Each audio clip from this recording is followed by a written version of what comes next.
ಜಾರ್ಖಂಡ್ ರಾಜ್ಯದ ನೂತನ ಮುಖ್ಯಮಂತ್ರಿಯಾಗಿ ಜಾರ್ಖಂಡ್ ಮುಕ್ತಿ ಮೋರ್ಚಾ ಪಕ್ಷದ ನಾಯಕ ಚಂಪೈ ಸೊರೇನ್ ಶುಕ್ರವಾರ ಪ್ರಮಾಣ ವಚನ ಸ್ವೀಕರಿಸಿದರು.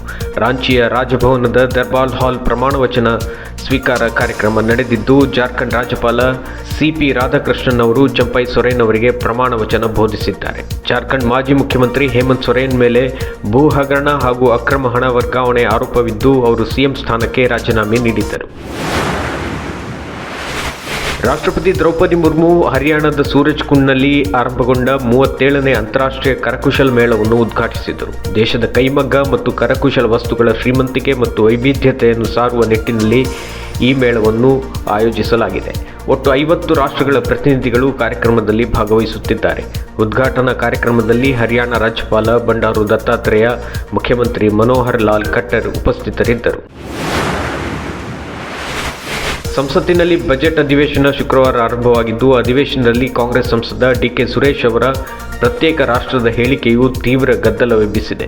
ನಾಯಕನ ಹೇಳಿಕೆ ಸಂಬಂಧ ಕಾಂಗ್ರೆಸ್ ಕ್ಷಮೆಯಾಚನೆ ಮಾಡಬೇಕೆಂದು ಆಡಳಿತಾರೂಢ ಪಕ್ಷದ ನಾಯಕರು ಆಗ್ರಹಿಸಿದ್ದಾರೆ. ಡಿಕೆ ಸುರೇಶ್ ಹೇಳಿಕೆ ಬಗ್ಗೆ ಸಭಾನಾಯಕ ಪಿಯೂಷ್ ಗೋಯಲ್ ಇಂದು ರಾಜ್ಯಸಭೆಯಲ್ಲಿ ಪ್ರಸ್ತಾಪ ಮಾಡಿದರು. ಜೊತೆಗೆ ಕಾಂಗ್ರೆಸ್ ಪಕ್ಷ ಈ ಬಗ್ಗೆ ಕ್ಷಮೆ ಕೇಳಬೇಕು ಎಂದು ಆಗ್ರಹಿಸಿದೆ. ಇಂದು ವಿಶ್ವ ಜೌಗು ಪ್ರದೇಶ ದಿನವನ್ನು ಆಚರಿಸಲಾಗುತ್ತಿದೆ. ರಾಷ್ಟ್ರೀಯ ಭೂವಿಜ್ಞಾನ ಇಲಾಖೆ ಅಧೀನದಲ್ಲಿ ಈ ದಿನವನ್ನು ಆಚರಿಸಲಾಗುತ್ತಿದ್ದು, ಜೌಗು ಪ್ರದೇಶಗಳ ರಕ್ಷಣೆಯತ್ತ ಕೈ ಜೋಡಿಸೋಣ ಎಂಬ ಧ್ಯೇಯವನ್ನು ಇರಿಸಲಾಗಿದೆ. ದೇಶದಲ್ಲಿ ಒಟ್ಟು 80 ಜೌಗು ರಾಮ್ಸರ್ ಪ್ರದೇಶಗಳಿದ್ದು, ನಿನ್ನೆ ಕರ್ನಾಟಕದ 3 ಪ್ರದೇಶಗಳು ಸೇರಿದಂತೆ ಒಟ್ಟು 5 ಪ್ರದೇಶಗಳನ್ನು ರಾಮ್ಸರ್ ಪಟ್ಟಿಗೆ ಸೇರಿಸಲಾಗಿತ್ತು. ಇದರಲ್ಲಿ ಬೆಂಗಳೂರು ಮಾಗಡಿ ಕೆರೆ, ಅಂಕಸಮುದ್ರ ಪಕ್ಷಿಧಾಮ, ಅಘನಾಶಿನಿ ಹಿನ್ನೀರ ತಾಣಗಳು ಸೇರಿವೆ.